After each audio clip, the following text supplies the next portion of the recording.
Hello everyone, সেদিন আমি গিয়েছিলাম আমাদের মালদার পিআরএম সেন্টার পয়েন্টে। 90% মালদাবাসীর যাওয়া অলমোস্ট সেখানে কমপ্লিট। আমি মনে হয় একাই বাদ ছিলাম, তাই ভাবলাম আমিই বা বাদ থাকি কেন।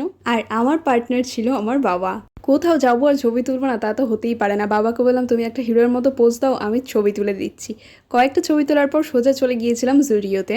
আর সেখানে গিয়ে দেখলাম মেকআপের জিনিসের উপরে বেশ ভালোই অফার দিচ্ছে।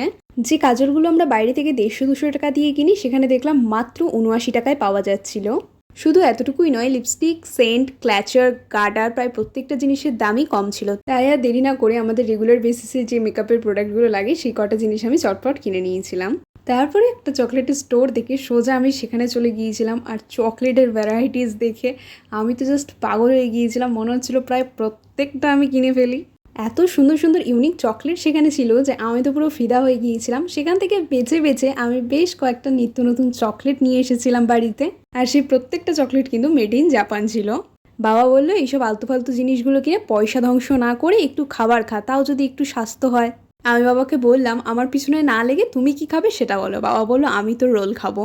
ব্যাস, সঙ্গে সঙ্গে গিয়ে দুটো রোল অর্ডার করে ফেললাম। যা বিভৎস গরম সেদিন পড়েছিল, বাবা বললো একটু ঠান্ডা কিছু খেতে হবে। আমি বললাম আইসক্রিম খাও। তারপরে বাবা গিয়ে দুটো আইসক্রিম অর্ডার করলো। যারা ছবি তুলতে ভালোবাসো তাদের জন্য এটা একটা পারফেক্ট ডেস্টিনেশন, কারণ চারিদিকের অ্যাম্বিয়েন্স জাস্ট অসম্ভব সুন্দর, কোনো কথা হবে না সেটা নিয়ে। হাসি মজা করতে করতে আমাদের রোল এসে হাজির। বাবা বললাম তুমি রোল খাও, আমি তোমার একটা ভিডিও বানিয়ে দিই। অনেস্টলি বাবার সাথে আমার মজা করতে ভীষণ ভালো লাগে, আর আমার বাবা রেগে যায় না যেহেতু, তাই এটা একটা বেনিফিট।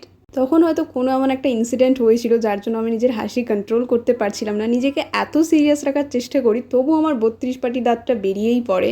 তবে হ্যাঁ, একটা কথা না বললেই নয়, এত জঘন্য রোলটা বানিয়েছিল যে আমার পুরো মুডটাই নষ্ট হয়ে গেল। এর থেকে রাস্তার ধারের দোকানগুলোতে বেস্ট রোল বানায়। বাবা তাও কোনো রকমে কষ্টে সৃষ্টি রোলটা খেলো, আর আমি তো অর্ধেকের বেশি রোলটা ওখানেই ফেলে দিয়ে এসেছি, কারণ কোনো মতেই আমার গলা দিয়ে নামছিল না। তারপরে পিআরএম সেন্টার পয়েন্টকে টাটা বাই বাই করে আমি আর বাবা বাড়ি ফিরে এসেছিলাম। তো আজকের জন্য এতটাই, টাটা।